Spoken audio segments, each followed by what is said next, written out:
sedikit hiburan guys, biar semangat. Bukti buat saya sih. Oke, kita ketemu di sekarang adalah minggu ketiga ya. Di minggu ketiga mata kuliah analisis data kualitatif. Sebelumnya saya mohon maaf dulu karena sebenarnya saya tidak merencanakan untuk terlalu sering nge-zoom ya, karena ya I know your situation dan macam-macam, tapi di awal-awal seperti ini memang kita sangat mungkin lebih penting untuk secara Zoom supaya bisa jelas ya, apa namanya, perjalanan perkuliahan kita karena masih di awal-awal seperti ini. Nah, jadi seperti saya kirim tadi di grup timeline perkuliahan gitu ya. Hari ini adalah minggu ketiga dan di minggu seperti yang saya sampaikan di minggu kedua dan minggu ketiga itu kita masih akan berpindah ke proposal, dan ini menjadi makin penting apalagi karena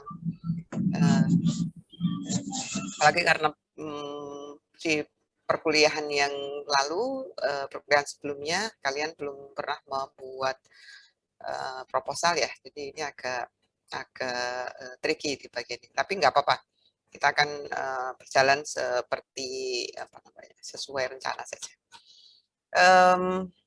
Oke, mungkin bisa salah satu, ini kan kita sudah punya grup ya, sudah punya kelompok. Saya mau cek dulu dari diskusi minggu lalu tentang membuat proposal penelitian atau usulan penelitian dari setiap kelompok. Mungkin bisa menyampaikan perwakilannya apa yang akan diteliti atau apa yang akan apa namanya ya, yang akan diteliti, untuk kemudian nanti kita diskusi bersama-sama, kita bareng-bareng diskusi apa namanya, bagaimana kalian memperbaiki sambil selama perjalanan perkuliahan kita sampai Anda nanti di UTS sudah mendapatkan atau sudah punya proposal yang it's better proposal gitu. Mulai dulu dari kelompok satu. Kelompok satu ada Susiana Hasanatun, ada Arsita Safitri, ada Mas Noval, ada Permata Eki, dan Lavita. Monggo salah satu menyampaikan dulu apa yang akan diteliti.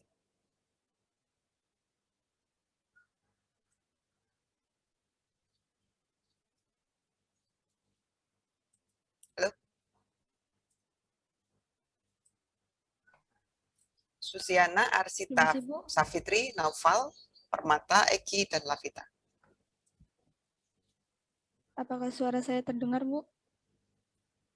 Terdengar tapi pelan sekali.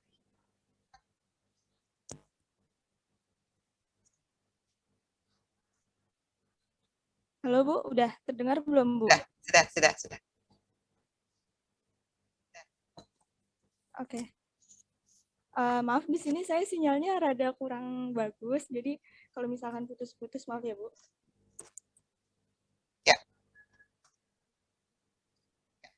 Ya. Jadi kelompok kami ini akan menganalisis topik pengaruh media sosial terhadap perkembangan sosial remaja. Sorry, ulangi. Kan, okay. Pengaruh media sosial apa? Pengaruh media sosial terhadap perkembangan sosial remaja. Terus dulu ya, biar nggak lupa. Pengaruh perkembangan media pengaruh perkembangan media sosial TikTok? Bukan, Bu. Pengaruh media sosial. Oh, ya. Media sosial terhadap perkembangan sosial remaja.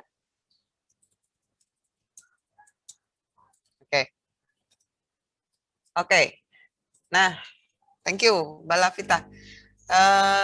Dari yang sudah kalian diskusikan di kelompok, lalu pertanyaan penelitian apa yang akan kalian teliti dari topik ini? Jadi kita udah diskusi ya, Bu, pertanyaan penelitiannya itu ada 4.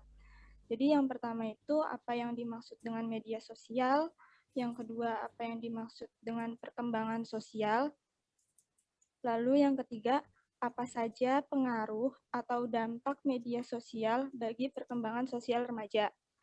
Terus yang terakhir itu apa upaya yang dapat dilakukan untuk mengurangi kecanduan media sosial di kalangan remaja. Itu, Bu. Oke. Canduan ya, canduan media sosial ya yang keempat ya. Iya. Ya. Oke. Oke, lalu yang dimaksud sebagai remaja di sini apa? Siapa? Di mana? Kalau selama yang saya lihat di lapangan, di rumah saya itu tuh banyak anak-anak SMP, SD gitu ya, Bu. Itu tuh banyak yang udah pada punya HP. Nah, di situ juga mereka punya media Rumahmu di mana, Mbak? sosial dan gimana, Bu?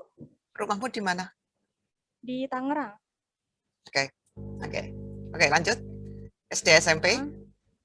Ya, SD, SMP, SMA gitulah, Bu. Hmm. Terus di situ kan anak-anak juga udah banyak yang pada punya media sosial.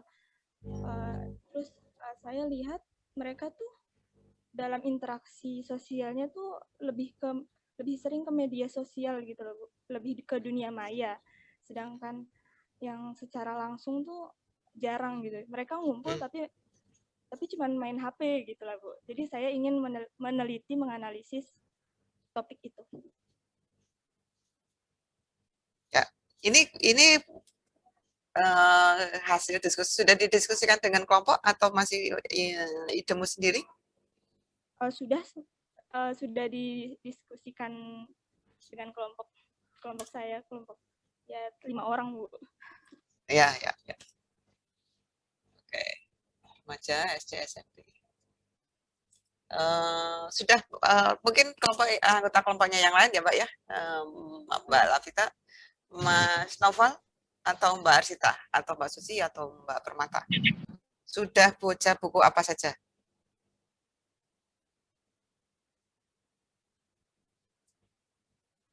Gambaran kalian dari topik ini, kira-kira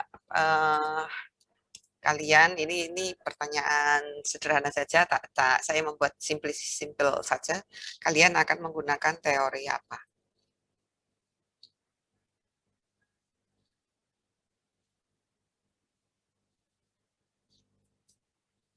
Yuk, gantian, Mbak. Saya melihat di sini ada Mbak Permata, ada Mas Noval belum masuk, terus Mbak Arsita. Mbak Arsita juga sudah datang. Saya sudah masuk, Bu. Oh, sudah masuk. Oh, ini depannya 210. Iya. Baik. Oke, gimana Mas Noval? Kalau untuk anunya belum didiskusikan. Sementara ini masih mendiskusikan tentang judul, topik, dan pertanyaan. Oke. Bentar ya. Bu, maaf Bu, mau menjawab. Boleh, Bu? Boleh, boleh, boleh. Kalau ini saya belum diskusi ya. Saya belum diskusi dengan kelompok saya, tapi saya udah memikirkan topik teorinya akan mengambil teori apa. Jadi ya saya baru nemu 2 teori. Jadi yang pertama itu teori interaksionisme simbolik. Itu kan berkaitan dengan topik kami tadi, yang tentang interaksi. Lalu sama teori modernisme. Baru itu, Bu. Teori interaksionisme simbolik dan modernisme ya. Oke. Iya. Oke. Baik. Baik, saya catat dulu. Ini nanti kita akan nanti kelompok yang lain juga akan menjelaskan hal yang sama dengan saya. Yang sama dengan Mbak Lavita dan dengan kelompok 1. Saya akan mencatat dulu, nanti akan saya kasih sedikit review meskipun saya tetap mengharapkan nanti akan di akhir minggu sebelum ini hari apa ya, hari Rabu, sebelum hari Rabu minggu depan sudah ada outline-nya atau tulisannya gitu. Proposalnya sudah tertulis, bukan di bentuk draft seperti ini, supaya lebih mudah, bukan lebih mudah, lebih clear gitu. Lebih clear nanti apa yang kalian harapkan dan apa yang akan saya masukkan untuk kalian gitu. Jadi tadi ada interaksi simbolik ya Mbak Lavita ya. Iya, Bu.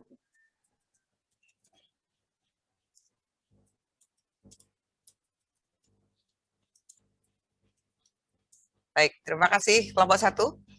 Berikutnya, kelompok 2 silahkan. Ada Mbak Eni, ada Mbak Umi, ada Mas Sidan, ada Mas Fakhrudin. Iya, Bu. Halo. Ya, silakan Mbak Eni. Untuk kelompok kami, temanya juga interaksi sosial. Judulnya Analisis Interaksi Sosial Mahasiswa di Media Sosial Instagram pada pandemi COVID-19.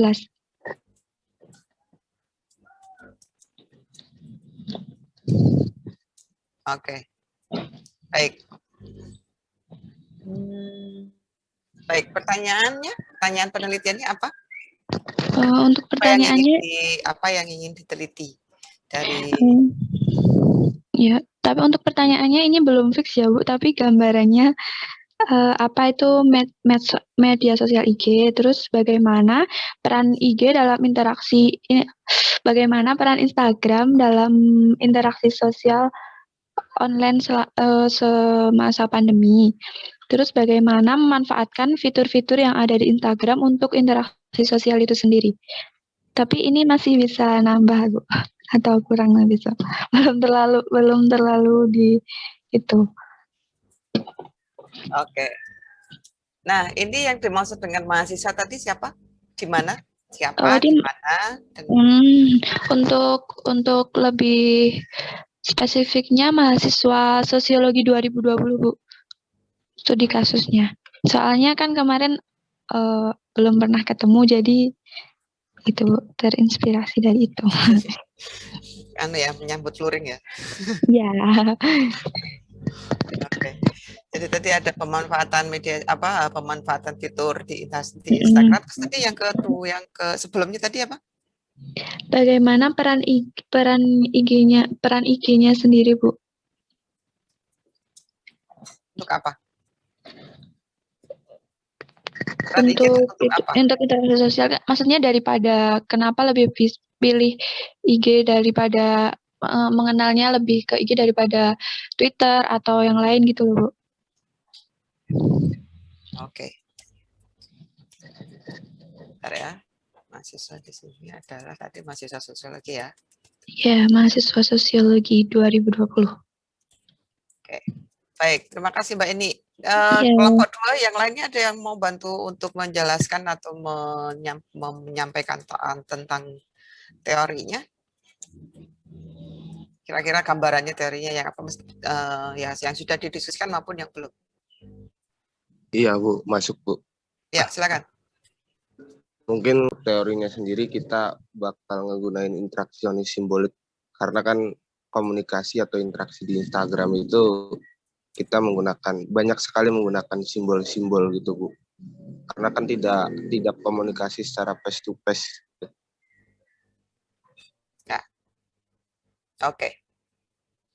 Oke, jadi tentang interaksi sosial di Instagram ya. Untuk yang kedua nanti saya akan kasih komentar ketika kita bicara soal pertanyaan penelitian dan bedanya dengan pertanyaan wawancara. Anyway, thank you kelompok 2. Terima kasih sudah menyampaikan rencananya. Disclaimer lagi teman-teman, please don't feel malu ya, jangan malu untuk menyampaikan ide penelitian. Itu bisa as crazy as possible, semua hal itu bisa diteliti dan tidak ada yang salah atau tidak ada yang benar dengan rencana penelitian kalian. Yang ada itu adalah apakah rencana penelitian itu sesuai dengan standar penelitian ilmiah atau tidak, itu saja. Jadi kalian punya ide, misalnya kayak kemarin ini intermezzo saja. Misalnya minggu lalu saya di Twitter saya, di timeline Twitter saya itu seliwer-seliwer webinar tentang diskusi santet di ITB, tentang diskusi tentang santet di ITB, dan itu isu persantetan itu dikemas, bukan hanya dikemas tapi diteliti secara ilmiah, dan itu bisa jadi topik penelitian. Nah, artinya ide apapun untuk penelitian kalian, that's okay. Saya sangat terbuka dan bahkan saya sangat mendorong kalian untuk melakukan penelitian seperti itu. Oke, berikutnya ke kelompok 3. Ada Mbak Tira, ada Mbak Aulia, ada Mbak Aisyah, dan Mbak Rahmi. Silakan. Ya, Bu. Ya. Saya ini mewakili kelompok 3 ya, Bu ya. Ya, silakan. Untuk judul yang kita ambil itu dia mengenai analisis adaptasi perilaku dan interaksi sosial mahasiswa dengan dibukanya perkuliahan tatap muka kembali. Perilaku dan apa? Interaksi? Iya, adaptasi perilaku dan interaksi sosial, Bu. Ya, dibukanya ini ya, PTM ya? Iya. Baik. Lanjut.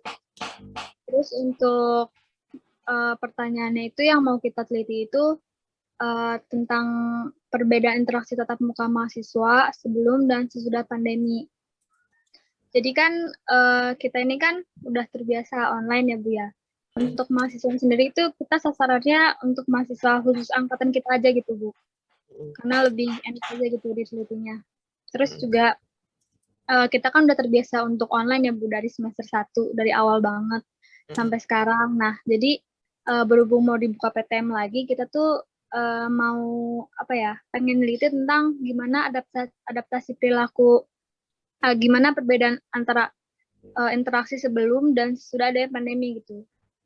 Terus sama kita juga mau ngelihat gimana sih pola adaptasi mahasiswanya tentang perkuliahan tatap muka ini. Jadi yang tadi mereka terbiasa online, terus tiba-tiba tatap muka gitu.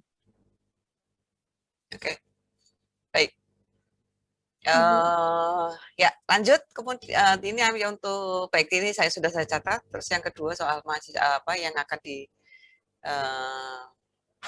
diteliti itu adalah mahasiswa angkatan kalian.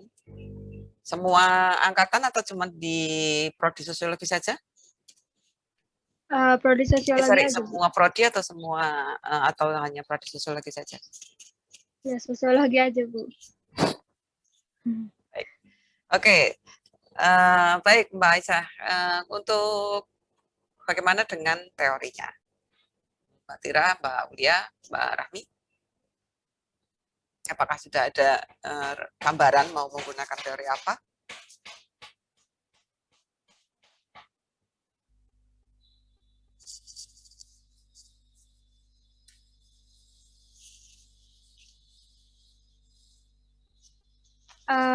Sebelumnya kita emang belum belum diskusikannya lagi sih, Bu. Cuma kemungkinan ada gambarannya itu ada teori adaptasi sosial gitu loh, Bu. Jadi kayak proses mengatasi halangan-halangan dari lingkungan gitu. Ya. Alright. Oke. Baik, terima kasih. Ini menarik ini nih, kalau diseriusin bisa jadi apa namanya, disimpan kemudian diteruskan gitu, nanti bisa jadi penelitian skripsi juga semuanya, riset-riset ini yang kalian buat. Oke, terima kasih kelompok 3. Berikutnya kelompok 4. Ada Pak Hana, ada Mas Hamzam, ada Mbak Ita, ada Mas Nur Fauzi.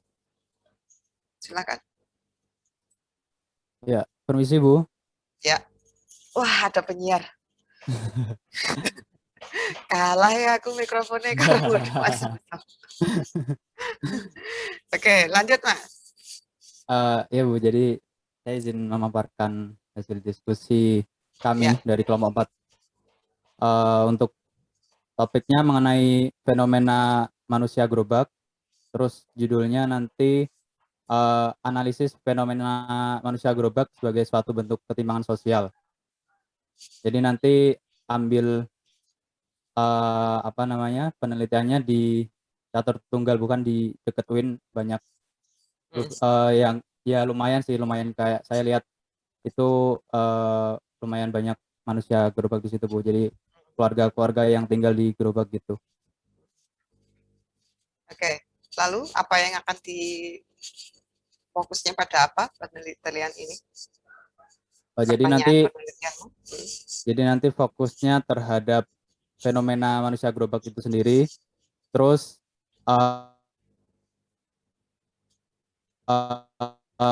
kebijakan pemerintah dan manusia gerobak, terus juga tanggapan masyarakat sekitar terhadap fenomena manusia gerobak ini.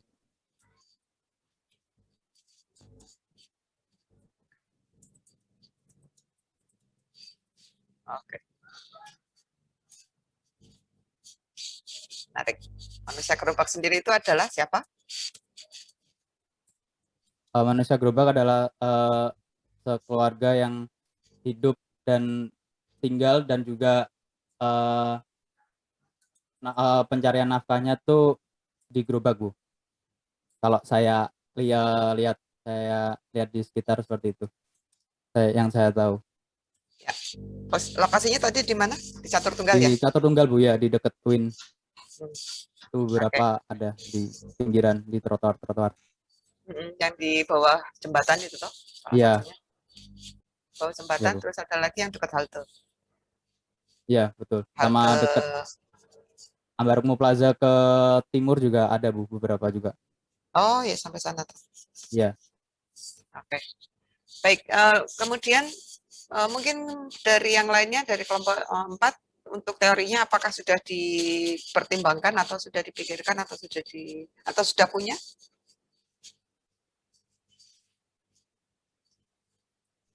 Untuk teorinya sementara ini memakai teori konflik, Bu. Oh. Tapi belum pasti. Masih ya, mungkin lebih ke teori kelas sosial nanti, Bu. Oke, teori konflik atau kelas sosial ya? Iya. Baik. Oke, baik. Terima kasih Mas Zamzam, Mbak Hana, Mbak Ita, Mas Ahmad Nur Fauzi, kelompok 4. Bu, sama-sama, Bu. Dengan analisis ini menarik menurut saya. Dan ya tadi, kalau dengar usulan penelitian itu semuanya apik. Pertanyaannya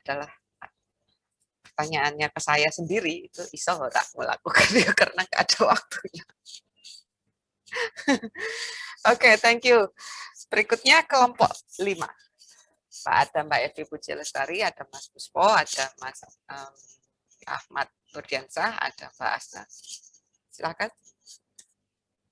Assalamualaikum, Bu. Oke, waalaikumsalam warahmatullahi wabarakatuh. Silakan Mbak Evi. Hasil diskusi kami, judulnya itu pengaruh penerapan model hybrid learning terhadap peningkatan berpikir kritis mahasiswa UIN Sunan Kalijaga, Bu. Terhadap apa?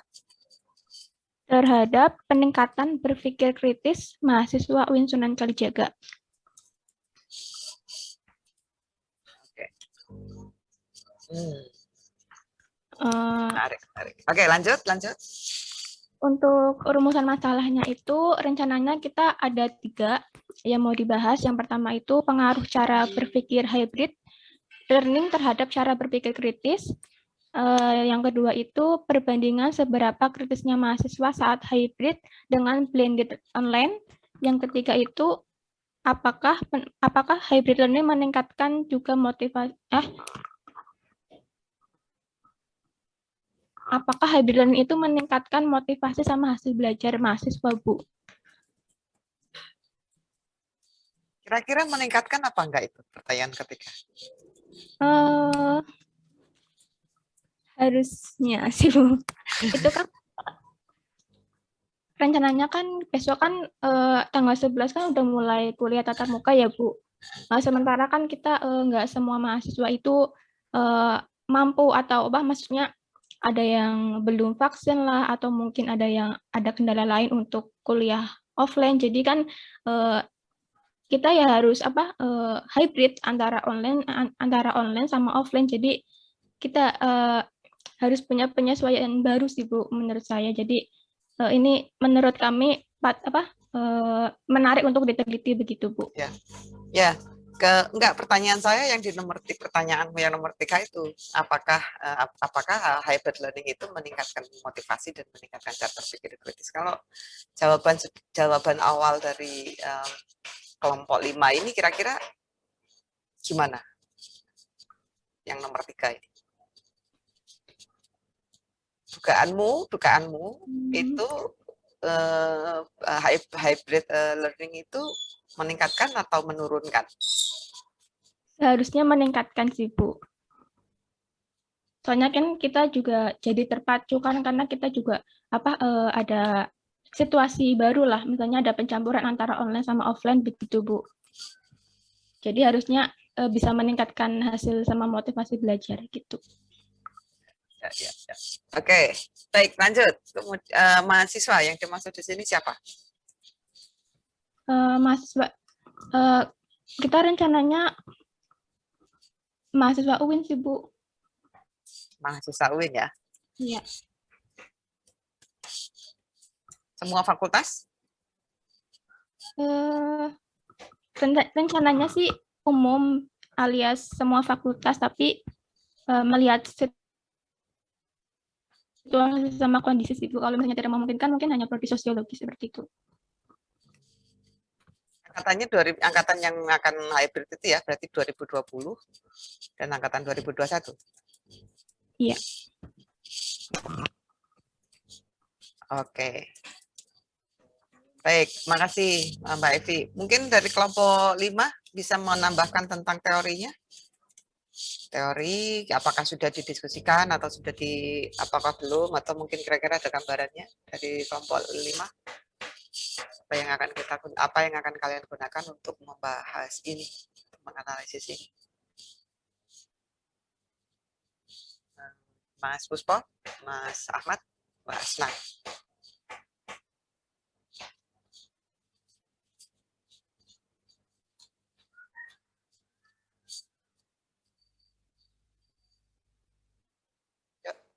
Belum ada atau sudah ada? Kalau belum ada ya apa-apa, karena kan memang mungkin belum didiskusikan dan kita akan mendiskusikan. Ada atau Permisi, belum? Bu. Oke. Permisi Bu. Tadi gimana ya Bu? Soalnya internetnya agak low. Ya. Apakah sudah ada teori yang akan digunakan atau sudah kalian diskusikan? Atau kalau belum, misalnya kira-kira sudah ada gambarannya mau pakai teori apa, atau belum sama sekali, kira apa? Kalau belum sama sekali. Kalau jujur sih di kelompok kita belum sampai ke situ Bu. Cuma kalau rencana mungkin bisa pakai teori interaksionis simbolik mungkin Bu ke depannya. Ya, alright. Baik, terima kasih Mbak Evi dan kelompok 5. Oke, berikutnya kelompok 6. Ada Mbak Novi, ada Mas Rahmat, Mas Rahmat hari ini izin ya karena dia vaksin ya. Terus ada Mbak Dita, ada Mas Maulana. Silakan. Permisi Bu. Silakan. Iya, saya mewakili dari kelompok 6. Yes. Berdasarkan dari hasil diskusi beberapa hari lalu, kami menyimpulkan judul penelitian yaitu dampak pembelajaran daring dan pengaruhnya bagi orang tua dalam mendampingi anak. Ini sasaran ataupun kajian objeknya ini anak SD yang ada mungkin di sekitar anggota kami nanti, Bu. Okay. Kemudian rumusan masalahnya. Yang pertama adalah apa sih hambatan orang tua dalam membimbing anak selama pembelajaran daring ini?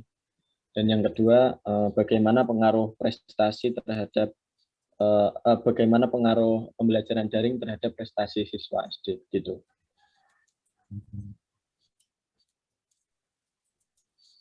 Oke, lanjut.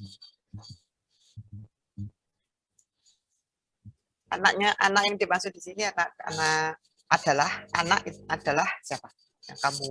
Yang kalian definisikan di dalam rencana penelitian ini? Mungkin masih dalam range anak-anak SD gitu, Bu, yang masih dibantu orang tuanya ketika mengerjakan tugas.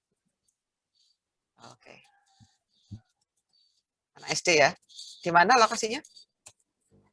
Kemungkinan besar di Jogja yang ya nanti kelompok kami masih bisa diskusi lagi. Yang kemungkinan besar di Jogja ini. Ini semuanya sudah di Jogja kok kalau anggota kelompok. Ada yang di luar Jogja nggak? Nanti saya satu, nanti saya nyusul bisa. Lalu terakhir tentang teorinya, ada yang apa sudah dirancang atau belum? Assalamualaikum, Bu. Yes, silakan. Kalau kita mungkin menggunakan teori konflik, tapi udah ada kayak teori konseptual atau interaksi gitu, Bu. Maksudnya gimana? Teori konflik sudah ada konseptual, ada interaksi kayak gitu tuh. Maksudnya saya tolong ya, itu ada, maksudnya ada tiga gambaran. Kalau enggak teori konflik, ada konseptual atau interaksi gitu, Bu. Teori konseptual itu apa ya, Mbak? Itu kayak pembelajaran di sekolah sama di rumah kan beda gitu, Bu. Oh, oke. Teori ini pembelajaran berarti teorinya, teori pendidikan. Oke, makasih Mbak Dita. Iya, Bu. Ada yang mau ditambah? Kelompok 6, ada yang mau nambah? Sudah cukup? Cukup, Bu. Baik, terima kasih. Kalau sudah cukup, silakan berikutnya kelompok 7. Ada Mas Teguh, ada Mas Rito, ada Mbak Dani, ada Mbak Tri. Mas Teguh, silakan Mas Teguh. Assalamualaikum warahmatullahi wabarakatuh. Waalaikumsalam warahmatullahi wabarakatuh. Mewakili dari kelompok 7 telah melakukan diskusi tentang sekolah pembelajaran online. Jadi itu judulnya itu efektivitas pembelajaran daring pada mahasiswa sosiologi visum di saat pandemi COVID-19. Jadi daftar pertanyaannya nanti yaitu bagaimana efektivitas pembelajaran daring pada mahasiswa sosiologi dan apa manfaat dari media pembelajaran nanti terhadap proses pembelajaran. Manfaat media pembelajaran? Manfaat pembelajaran daring terhadap proses pembelajaran. Jadi hasilnya nanti bagaimana? Oke, lanjut. Jadi teori yang dipilih itu masih diskusi antara teori pilihan rasional dan teori konstruktivisme. Jadi menurut saya dari masih perdebatan tadi antara teori pilihan rasional itu. Pilihan rasional sama apa tadi satunya? Konstruktivisme. Baik. Oke, tadi ada yang kelewat Mas, mahasiswa sosiologi ini mahasiswa sosiologi yang mana? Jadi mahasiswa sosiologi 2020 ini karena sudah akrab dengan daring, jadi nanti membahas tentang itu. Ya, ini saling mengisi, saling menjadi ya. Oke, thanks. Terima kasih Mas Teguh. Lengkap, nanti kita diskusikan ini dua lagi. Atur nuwun nggih. Berikutnya kelompok 8. Silahkan, ada Mbak Ayu, ada Mbak Umi, ada Mbak Ika, ada Mbak Ratna. Silahkan. Ada Mbak Ayu Dwi Maritan, ada Umi Latifah, ada Ika Pujaningrum, Mbak Ratna Yudini. Silakan yang mau menyampaikan apa yang akan diteliti.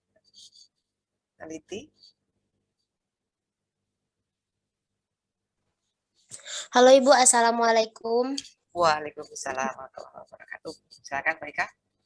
Jadi kelompok kita ini kemungkinan akan menganalisis mengenai pengaruh dampak PPKM bagi pedagang kaki lima, Ibu.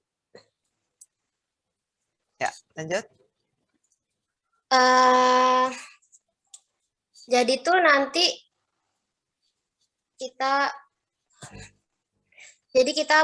nganuin apa ya Bu, dampak PPKM bagi pedagang kecil, positif negatifnya, sama peran pemerintahnya dalam menangani masalah PPKM. Nah, mengenai teorinya mungkin kita akan mengambil teori tindakan sosial Max Weber. Soalnya kayak apa ya Bu, perilaku pedagang kaki lima itu semenjak ada PPKM, jadi mereka harus memutar otak buat menyesuaikan sama keadaan sekarang biar bisa melanjutkan hidup. Kan dimana jadi mereka jadi terhambat ekonominya gara-gara nggak bisa ini kan, nggak bisa keliling lagi gitu Bu. Jadi itu. Oke, tadi teorinya apa? Teori apa? Tindakan sosial Max Weber. Alright. Ini pertanyaan saya yang dimaksud sebagai pedagang kaki lima ini siapa? Kemudian lokasinya di mana? Mungkin pedagang kaki lima itu kayak pedagang-pedagang kecil jual somai, cilok gitu Bu. Untuk lokasinya kemungkinan kita mengambil di daerah masing-masing. Jadi kita biar bisa membandingkan antara daerah si A, si B, dan si C. Seperti itu Bu. Ini lokasinya ada di mana saja? Lokasinya kalian maksud saya. Bantul, kalau saya di Bantul Bu. Terus lainnya?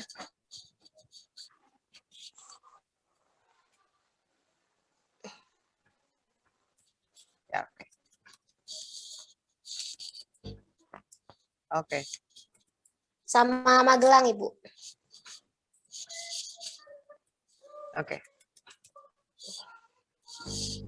Oke, Mbak Ika, terima kasih ya sudah menyampaikan rencana penelitiannya. Ini nanti akan kita diskusikan bareng-bareng. Saya akan membuat review secara umum. Nanti setelah perkuliahan selesai, kita akan diskusi lebih detail untuk per kelompoknya. Gitu. Berikutnya kelompok 9 terakhir. Ada Aulia Triananda, Iqbal Pramudia, ada Bagas, ada Raffi Judi. Silakan. Assalamualaikum Ibu. Waalaikumsalam warahmatullahi wabarakatuh. Saya dari kelompok 9.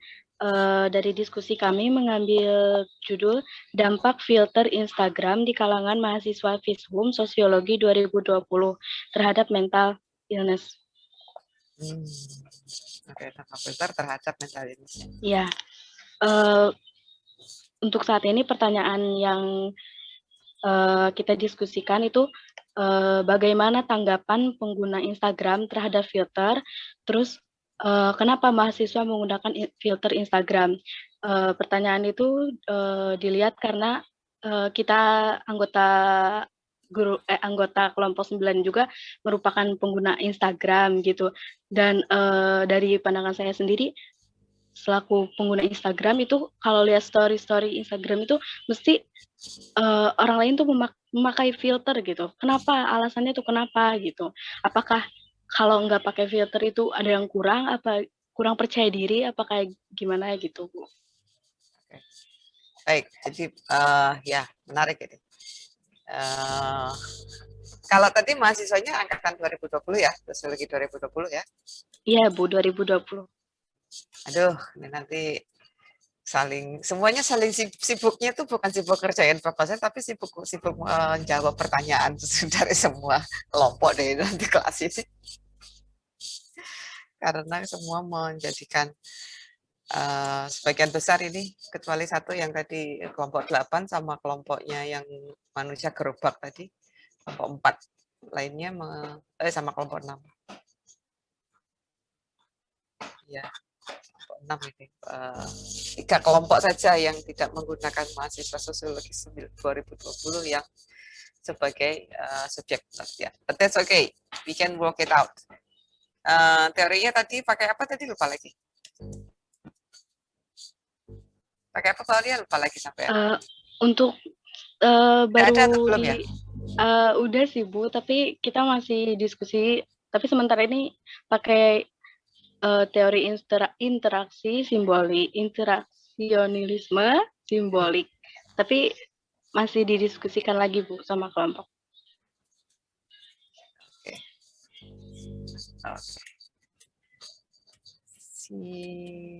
Aku udah nulis Sionis. Oke. Thank you Pak Aulia dan teman-teman semuanya yang sudah menyampaikan rencana penelitian. Ini seperti saya bilang tadi, ide-ide yang kalian sampaikan ini sangat menarik ya, dan sangat up to date, dan memang itulah fungsinya kita melakukan penelitian sosial itu di situ.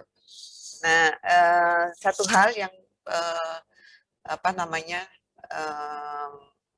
saya melihat ada kesamaan ya, jadi secara umum ide-idenya menarik dan relevan dengan situasi sekarang, apalagi, dan itu memang yang kalian hadapi, dan memang kita ketika membuat penelitian itu adalah kita mencari atau mencoba untuk menganalisis atau mencari jawaban dari sesuatu yang ada di paling dekat dengan kita. Itu yang paling utama itu di situ. Lalu yang kedua, dari sisi